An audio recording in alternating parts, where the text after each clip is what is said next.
Connor, what's up with that Hawaiian shirt that you're wearing? It's summer. I can wear whatever shirt I darn well please, thank you very much. Now shut up and listen to the video.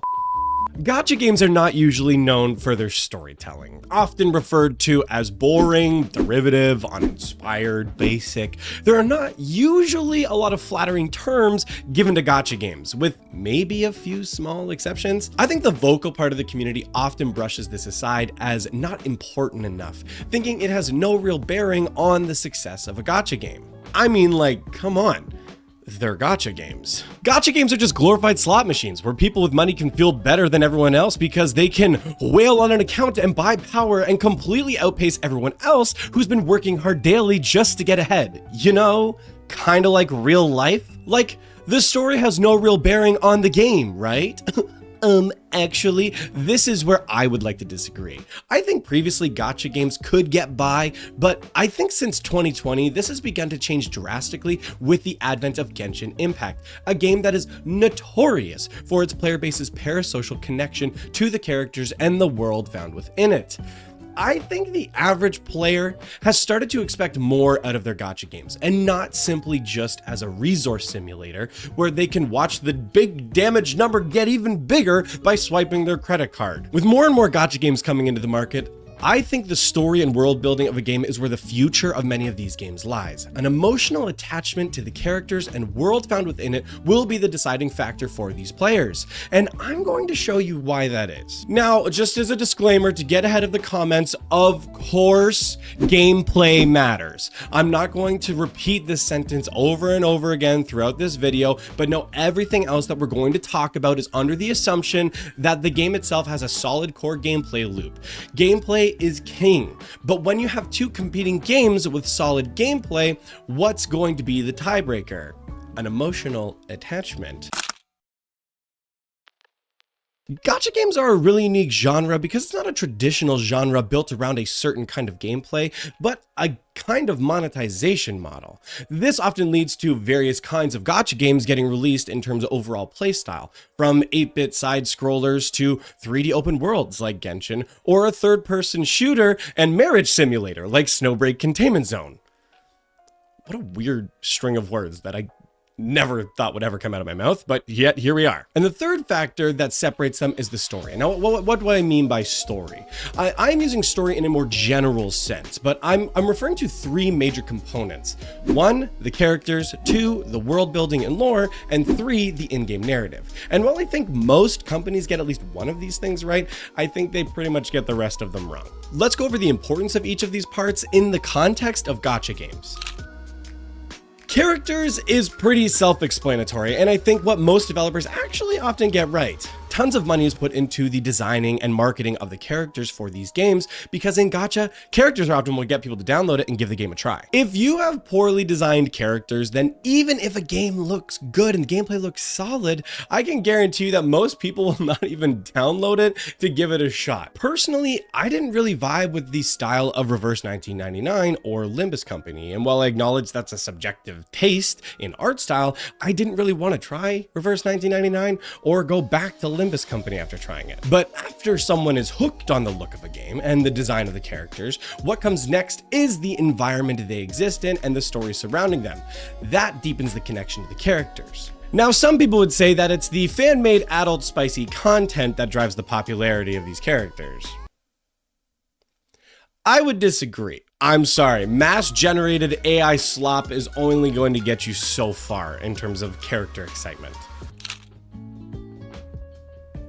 Now, world building is what also helps give that character their substance. It's what makes the stories and the events that the characters have been through have any kind of grounding or make it matter in any way. It also lays the groundwork for players to ask more questions and create a desire to want to know more about the world. Most games don't bother with the world building of a major AAA game, like something from FromSoft with the Dark Souls or Bloodborne series games. While definitely not told in a traditional linear manner by any means, the world building for those series is absolutely on point. It is so meticulously crafted down to the random mob enemies for why they are designed in a specific way and why they are located in the area that they are. It is crazy. It's the reason why people like VaatiVidya can make a 10-year career telling the hidden stories and the analysis of these games in such a cinematic and impactful way, because the lore is crazy.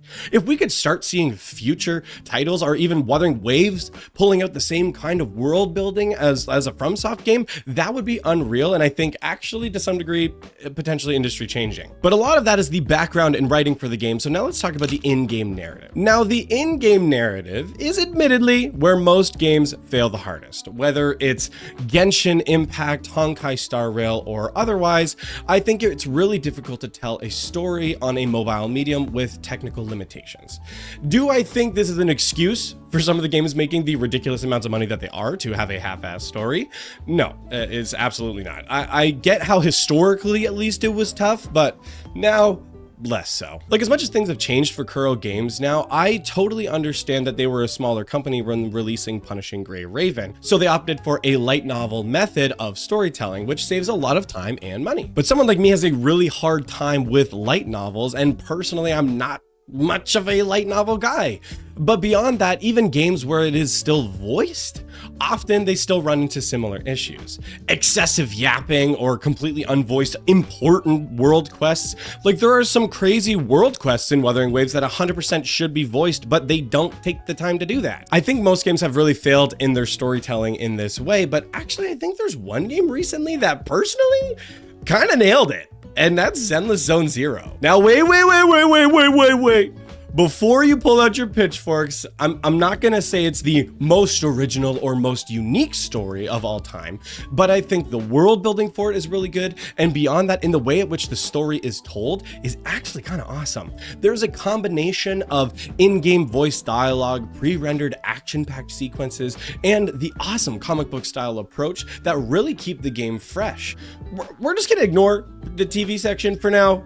We'll talk about that in a later video, but moving on. I find that breaking this up into other mediums really helps avoid the issue of excess yapping. Like in Hoyo versus other games Honkai Star Rail, I really loved the Penacony story, but there are portions of that in the core quest that is just the absolute yappening. It is absolute yapageddon, where the characters are literally just standing around in a circle, just constantly talking for like hours. Like, I know they're trying to do a lot of world building and bring you into it, but like, I don't know. I still feel like it could have been done better, and I think Zenless Zone Zero is kind of some evidence for that. The whole point I'm trying to make here is the way that you are telling the story in the game matters just as much as the content you are conveying within that story in the game. Or you know what, just ignore everything I'm saying and butcher it, like Genshin Impact did, and give careers to a bunch of lore crafters on YouTube. Shoutouts to Ashikai and Island XD, I guess. Now, I think crafting a powerful story, hitting those three pillars, is going to be game-changing for, well, these games, and I think it's going to allow them to really push themselves to the next level. And I think that is borne out in the evidence. I mean, let's take a look at a few examples. I know some of you are thinking, Connor's just making all this up. He's just pulling information out of his ass. Maybe a little bit, but I mean, I think I got a point. What better area, though, to look at some evidence than in the Gacha Spending Report? This video's been sponsored by Sensor Tower. I'm just kidding. That would be a fun integration, though. I mean, I don't know who runs that website. I don't know. Let me know. All of the top Gacha games are series or IP where players have a deep connection with the world and characters built through the game or through existing nostalgia. Honkai Star Rail and Genshin Impact make up the top 2 slots. 2 games notorious for players' parasocial connection to the characters. People are so attached to the characters that they want to see them across different universes from the developers. Hell, despite everything that's happened, some people still talk about them like they're real people to this day. The priority of characters has always been a main goal of Hoyoverse, and it seems to be paying dividends if we look at the money. Just as a side note, it's currently June, so the report for Zenless Zone Zero hasn't launched yet, but for this one, I'm sure in July we're gonna see it up there as well. Wuthering Waves, as of right now, is in 3rd place, a game that pre 1.1 I actually had some concerns with in terms of their world building, but I think Jinshi and Chang Li's story quest have proven that the game is moving in a good direction with its characters and world building, and making people more interested in the game. And look, it's bearing out in the numbers again. Love and Deep Space is absolute Coomer bait that is heavily character driven for people to live out their wildest fantasies with hot men. For real, many of the women I know are extremely thirsty for this game. It's ridiculous. And then we have Naruto and Dragon Ball Legends, 2 beloved IPs that have such nostalgia attached to them that of course they have the support that they do. And while nostalgia does not carry games, we've seen other games fall through, it's definitely still a major component in people at least giving these games a shot. While this alone is not the end-all be-all point, I think it goes to show that beloved series and games, whether through existing connection or in-game world building, goes a really long way in building player retention and investment into the games. Of course, like I said at the beginning of the video, gameplay is still king. If you don't have solid gameplay, of course, people are still going to fall away, even if they may like some of the characters, but I still think the story and connection is a major component, and I think something that a lot of games still aren't quite investing enough time into. But maybe we'll see some kind of change. Maybe Never to Everness or some of these other recent games with like Azure Permilia are going to have some other changes to them, and we'll be surprised by what comes of it. Now, I'm not trying to completely discount all the games that are currently on the market. I think some of these games do have some pretty interesting stories, but it's not always told in the best way. Like, for example, I do still really like the Honkai Star Rail story, despite some of the excessive yapping that takes place in some of the chapters. But what I'm really hoping for as a result is that we can start seeing more games bring forward more compelling storytelling. One of my favorite story-based games ever is The Last of Us. That shit made me cry in like 7 minutes. And if we can start seeing some in-game storytelling of that caliber into some of these gacha games, I mean, like, it's game over, man. It would be genre defining, I think, in some of these cases. Imagine a gacha game with the emotional, heart-wrenching effect of The Last of Us. I'm sold. I'm in there. But let me know what you guys think in the comments down below. Do you completely disagree? Do you think, Connor, you're dumb? You're freaking stupid. Nobody cares about the story. Gacha players are too dumb to care. I don't know. I think with the broader market, I think you're dumb. Except you're not dumb because you're here watching this video. And I love you. Let's get parasocial about it. But honestly, let me know what you think in the comments down below. Do you agree, disagree? Give me some feedback. Would love to hear it. Hope you've been enjoying these videos, guys. I'm having a ton of fun making them. I'm loving this new style. So make sure to drop a like and subscribe for more content just like this one. Thank you so much for watching, and we'll see you next time.